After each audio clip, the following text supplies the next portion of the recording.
Tu planes à environ 30 km au-dessus de la surface de la Terre et tu profites de la meilleure vue de notre planète. Waouh, une pluie d'étoiles filantes. Fais un vœu. Et ce point lumineux qui se déplace très vite, c'est la Station Spatiale Internationale. Et puis, le serveur t'apporte une boisson. Attends, pourquoi y a-t-il un serveur ? Eh bien, c'est juste que tu es dans un vaisseau spatial touristique. Et très bientôt, tout le monde pourra s'envoler dans l'espace à bord de ballons géants. Voici le Neptune. C'est une capsule ronde avec des fenêtres panoramiques et une vue à 360 degrés. Elle peut embarquer 9 personnes dans des sièges confortables, dont 8 passagers et un pilote. Elle possède aussi des toilettes sous le pont. Comme le disent les fabricants, ce sont les toilettes avec la meilleure vue de l'univers. Il y a aussi un compartiment à bagages pour les outils et le matériel scientifique dans le toit de la capsule. Une connexion Wi-Fi permet même le streaming en direct. Et il y a un bar avec des rafraîchissements. Space Perspective, les créateurs de Neptune, prévoient de vendre les billets aux premiers passagers à partir de 150 000 $. Et il n'y a pas de moteur de fusée. Ce truc va s'élever grâce à un ballon géant de la taille d'un terrain de football. Allons sur la rampe de lancement. Les passagers entrent dans la capsule. Les ingénieurs remplissent le ballon d'hydrogène. Ce gaz est plus léger que l'air, si bien que le ballon commence à décoller. Lorsque la poussée devient suffisante, la capsule avec les passagers décolle de la rampe de lancement. Le voyage commence. La capsule et le ballon s'élèvent dans les airs à une vitesse de 19 km/h. C'est 2 fois plus lent que la vitesse de course d'un humain et 2000 fois plus lent que le décollage d'une fusée classique. Tu ne subiras donc pas de surcharge, de vibrations ou de bruit fort comme avec une fusée classique. Tu es déjà à 13 716 mètres d'altitude, c'est presque la moitié du chemin, et c'est là que volent les avions de ligne. C'est la limite où la météo cesse d'exister. Pas de nuages, pas de courants aériens ni de turbulences. Mais pas d'oxygène non plus. Tu aurais besoin d'une bouteille d'oxygène pour respirer ici, mais la capsule de Neptune est étanche à l'air. Alors tu continues à grimper. Tu remarques aussi que le ballon a beaucoup grossi. C'est parce qu'il a été rempli d'hydrogène à l'altitude 0. L'hydrogène exerçait une pression sur le ballon de l'intérieur, mais l'air de l'atmosphère exerçait une pression sur le ballon de l'extérieur. Mais plus tu montes en altitude, moins il y a d'air. L'hydrogène continue de pressuriser le ballon de l'intérieur, mais maintenant, rien ne l'empêche de se dilater. Le ballon doit donc être fabriqué dans un matériau très dense qui peut s'étirer. L'humanité lance sans cesse de tels ballons avec des sondes météorologiques. Ils décollent et grossissent à mesure qu'ils montent. Mais à des altitudes extrêmes, le matériau du ballon ne peut pas résister à la pression et il éclate. La sonde météorologique tombe au sol. Nous ne souhaitons pas que la capsule contenant des passagers tombe. Alors Neptune ne décollera pas aussi haut, mais en cas d'urgence, elle a un parachute pour un atterrissage en toute sécurité. Il est déjà déployé et il est attaché à la corde qui va au ballon. Donc, en cas d'imprévu, le parachute s'ouvrira instantanément et la capsule commencera sa lente descente. Toute la procédure de décollage dure 2 heures et tu atteins la marque des 30 000 mètres. Dans l'histoire de l'humanité, seule une vingtaine de personnes sont montées dans la stratosphère en ballon.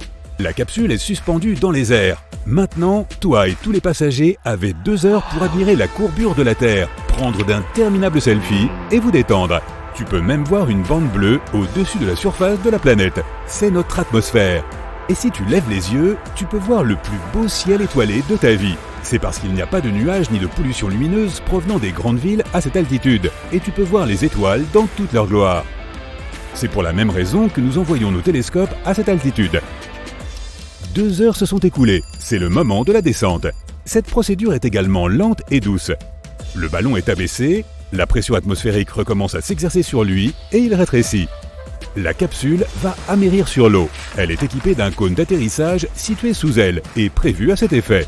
Cette chose aidera à amortir l'impact sur l'eau pour que tout se passe en douceur. 2 autres heures de descente se sont écoulées. Le Neptune touche l'eau. Un bateau s'approche maintenant de la capsule. Il recueille les passagers à bord et les emmène sur la rive. Il emporte aussi la capsule elle-même pour la relancer dans la stratosphère. Mais le ballon ne peut plus être utilisé pour un nouveau voyage. Dès que les passagers touchent le sol, leur voyage est terminé. La première personne à s'élever dans la stratosphère en ballon a été le Suisse Auguste Piccard. Il a conçu cette nacelle ronde, étanche à l'air et pouvant accueillir 2 personnes à bord. La nacelle était attachée à un énorme ballon aussi grand qu'un terrain de basket. Comme pour Neptune, le ballon était rempli d'hydrogène. En mai 1931, Auguste Piccard et Paul Kipfer ont entamé leur vol. En prenant de l'altitude, ils ont été confrontés à plusieurs problèmes. L'étanchéité de la capsule était mauvaise. L'air s'échappait de la capsule, mais ils ont réussi à résoudre le problème. Ils montaient plus haut et il faisait de plus en plus froid dehors. Mais la température à l'intérieur de la nacelle a atteint 38 degrés Celsius, car l'équipage n'a pas pu contrôler la valve d'évacuation d'air. Ils avaient donc l'impression d'être dans un désert brûlant. La nacelle d'Auguste a atteint une altitude de 15 781 mètres, seulement 5000 mètres de plus que l'altitude de croisière des avions de ligne actuels. Et 17,5 heures après le lancement, Auguste et son coéquipier ont atterri à nouveau sur le sol. Pendant ce vol, et d'autres qui ont suivi, le scientifique a collecté de nombreuses données sur le vent dans ces couches de l'atmosphère et sur les rayons cosmiques. Il a aussi été la première personne à envoyer un signal radio vers la Terre depuis une telle altitude. Plus tard, Auguste Piccard a utilisé l'idée d'une nacelle entièrement étanche pour plonger à des profondeurs extrêmes. Il a créé un bathyscaphe capable de descendre jusqu'au point le plus profond de notre planète, la fosse des Mariannes. Même si le Neptune est beaucoup plus avancé, il ne peut toujours pas voler dans l'espace. Il n'en est même pas proche. Voici le point où Auguste Piccard a pu voler, et voici l'altitude maximale du Neptune. Mais l'espace est beaucoup plus haut.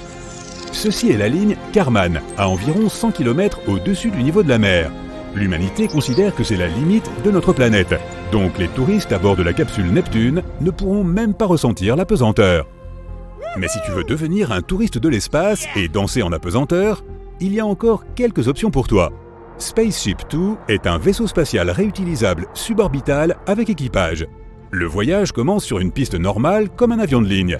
Tu peux voir ici un avion original baptisé White Knight 2.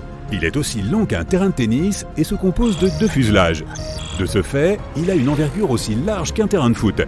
Et notre Spaceship 2 est attaché juste entre ces fuselages. White Knight 2 décolle comme un avion ordinaire et atteint une altitude d'environ 20 km. Puis, Spaceship 2 se désarime et commence un vol ascendant indépendant. Ce petit vaisseau spatial a la taille d'une piscine. Il est contrôlé par 2 pilotes et transporte 6 passagers. Allumage. Le moteur de la fusée est allumé et le vaisseau spatial commence à prendre de la hauteur. Les pilotes et les passagers atteignent environ 85 600 mètres, soit presque 3 fois plus que le ballon Neptune. Les passagers peuvent alors expérimenter l'apesanteur pendant un moment. Puis, le Spaceship 2 commence à atterrir. Les pilotes n'allument plus les moteurs, ils planent simplement dans les airs. Puis, le vaisseau spatial libère son train d'atterrissage et se pose sur la piste comme un avion ordinaire. Le créateur de cette entreprise, qui possède Spaceship 2, prévoit d'effectuer plus souvent de tels vols touristiques dans l'espace. Le billet pour un tel voyage commencera à 450 000 $. C'est 3 fois plus que le vol à bord du ballon Neptune. Si c'est trop pour toi, nous avons une autre option pour voler dans l'espace. Il s'agit du vaisseau spatial New Shepard. Cette chose se compose d'un module de propulsion et d'une capsule d'équipage. Il est lancé comme une fusée classique. Décollage vertical, accélération rapide et forte surcharge.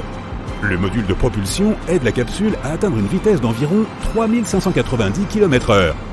À cette vitesse, tu pourrais traverser les États-Unis d'une côte à l'autre en seulement 1 heure. La fusée d'appoint est montée à une altitude de 105 mètres. À ce moment-là, la capsule de l'équipage se désarime et atteint une altitude de 107 km. Les 4 passagers à bord se sentent en apesanteur pendant plusieurs minutes. Ensuite, le véhicule de lancement redescend au sol et effectue un atterrissage contrôlé.